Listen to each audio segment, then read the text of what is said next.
कई ऐसी रिपोर्ट आती हैं कि पाकिस्तान में हिंदुओं को परेशान किया जाता है। ऐसे में पाकिस्तान से भारत आए हिंदुओं ने अपना दर्द सुनाया और बताया कि पाकिस्तान में हिंदू किस हाल में जी रहे हैं। मेरे साले की 3 महीने की बेटी का वीजा नहीं लगा। माँ बाप भारत आ गए, लेकिन बेटी पाकिस्तान में ही रह गई। कई साल बीत गए, आज भी वो अपनी बेटी से नहीं मिल पाए हैं। ये सिर्फ एक परिवार की कहानी नहीं है। पाकिस्तान से भारत आए कई हिंदू परिवारों की ऐसी ही कहानी है। कोई अपने बेटे को पीछे छोड़कर आया, कोई पत्नी को, कोई माँ को और कोई अपनी बच्ची को। उनका कहना है कि अपनों से बिछड़ने का दर्द जरूर है, लेकिन पाकिस्तान में हिंदू पहचान के साथ रहने का दर्द उससे भी बड़ा है।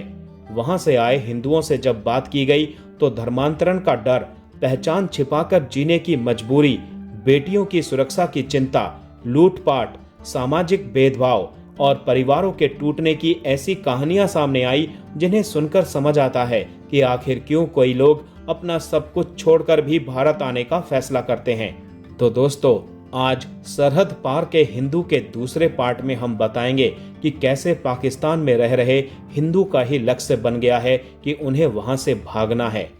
पाकिस्तान से आए हिंदू वहां के माहौल के बारे में बताते हैं कि पाकिस्तान में आज भी बड़ी संख्या में हिंदू भारत आने का सपना लेकर जी रहे हैं। हर किसी का एक ही टारगेट है कि कैसे भी भारत चले जाएं। सुबह उठते हैं तो पासपोर्ट बनवाने निकल जाते हैं। जिनका पासपोर्ट बन गया वो वीजा के लिए एजेंटों के चक्कर काट रहे हैं। सुबह सुबह पासपोर्ट बनाने के लिए लाइन लग जाती है। जिनका बन गया वो एजेंट के यहाँ लाइन लगाता है। हर कोई बस वहां से भागना चाहता है। उनका कहना है कि लोग अपना घर, जमीन, दुकान, बाइक और बरसों की कमाई तक छोड़ने को तैयार हैं, बस एक मौका मिल जाए कि भारत पहुंच सकें। पाकिस्तान से आए हिंदुओं की कहानियों में सबसे ज्यादा दर्द परिवारों के बिछड़ने का है। पाकिस्तान से भारत आने वाले हिंदुओं के जीवन का एक लक्ष्य है और वो है भारत का वीजा। हालात ये हैं कि कई बार पूरे परिवार का वीजा नहीं लग पाता। ऐसे में जिन लोगों का वीजा मंजूर हो जाता है वो बाकी परिवार को पीछे छोड़कर भारत आ जाते हैं। उनका मानना है कि परिवार में जो भी इस नरक से निकल जाए वो ही अच्छा। इसके पीछे की एक और वजह ये होती है कि वहाँ हर हिंदू इसीलिए पैसे जोड़ रहा है ताकि वो कैसे भी एजेंट को पैसे देकर भारत आ जाए। ऐसे में उसकी जीवन भर की कमाई वीजा प्रोसेस में लग जाती है, तो उसे परिवार को छोड़कर भी यहाँ आना ही पड़ता है, क्योंकि एक बार मौका गवा दिया तो फिर से उतना पैसा खर्च करना पड़ेगा जो उनके पास नहीं है। एक हिंदू बताते हैं कि जब मैं भारत आया था तो मेरे बेटे का वीजा नहीं लगा, उसे पाकिस्तान में छोड़ना पड़ा।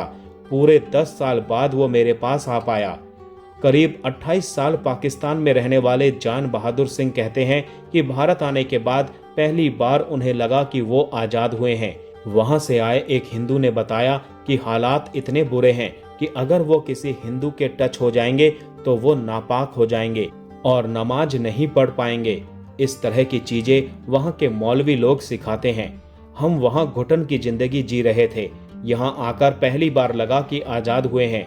वहां हर हिंदू घुट घुट कर जी रहा है, एक एक दिन काटना मुश्किल है। पाकिस्तान से एक वक्त भारत आए हिंदू सिंह सोडा पाकिस्तान से आने वाले हिंदुओं के हित के लिए काम कर रहे हैं। वो बताते हैं कि हिंदू लड़कियों को उठाकर ले जाने, जबरन धर्म परिवर्तन करवाने और उत्पीड़न की घटनाओं का डर लोगों के मन में हमेशा रहता है।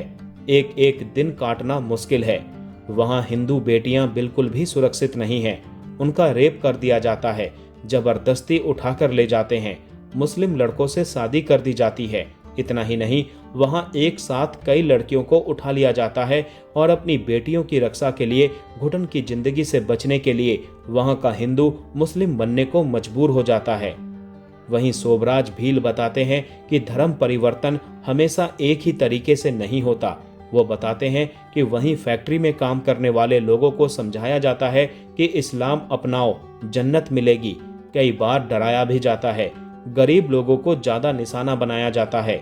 हिंदू सिंह सोढ़ा का कहना है कि कुछ लोग लगातार दबाव झेलते झेलते टूट जाते हैं। कई लोगों को लगता है कि रोज रोज की परेशानी झेलने से अच्छा है कि धर्म परिवर्तन कर लिया जाए। वहां ऐसी मजबूरियां हैं जिनकी कल्पना करना भी मुश्किल है। पाकिस्तान में कई दशक बिताने वाले लोगों का कहना है कि कई बार सिर्फ नाम ही परेशानी का कारण बन जाता है। जान बहादुर सिंह बताते हैं कि कई हिंदू परिवार अपने बच्चों के नाम मुस्लिम समाज से मिले जुले रखते हैं। अगर नाम के पीछे राम लगा है तो कई जगह दिक्कत बढ़ जाती है, इसलिए लोग ऐसे नाम रखने लगे हैं जिससे पहली नजर में पहचान ना हो।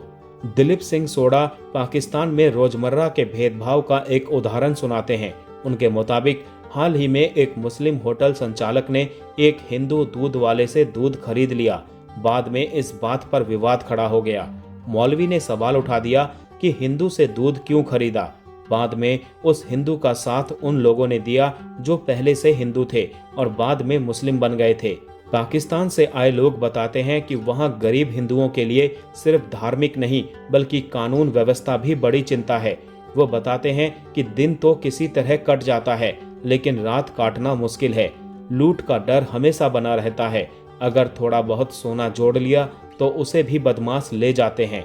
अगर मोटरसाइकिल लेकर निकले तो भरोसा नहीं होता कि उसी मोटरसाइकिल से वापस घर लौटेंगे। बकरी भी बाहर छोड़ दो तो सुबह तक गायब हो जाती है। भारत आने के बाद भी कई चुनौतियां हैं, लेकिन पाकिस्तान से आए हिंदुओं का कहना है कि सबसे बड़ा फर्क डर खत्म होने का है। वहां हर दिन डर में गुजरता था, यहाँ कम से कम आजादी से सांस तो ले रहे हैं। वहां जिंदगी भर जो कमाते थे उसके छिन जाने का डर रहता था। यहाँ जो कमाते हैं लगता है वो हमारा है, कोई छीनने नहीं आएगा। पाकिस्तान से आए हिंदुओं से बातचीत में एक बात बार बार सामने आई। भारत आने वाले सभी लोग आर्थिक रूप से कमजोर नहीं थे। कई ऐसे परिवार भी हैं जिनके पास वहां जमीन, दुकान और कारोबार था, लेकिन उनका कहना है कि वो संपत्ति नहीं, सुरक्षित जिंदगी चाहते थे। इसीलिए वो घर छोड़ आए, खेत छोड़ आए, दुकान छोड़ आए, कुछ अपने बच्चे भी पीछे छोड़ आए। उनकी बातों में बार बार एक ही वाक्य सुनाई देता है, घर फिर बन जाएगा। लेकिन अगर जिंदगी ही डर में गुजरनी हो तो उस घर का क्या करेंगे।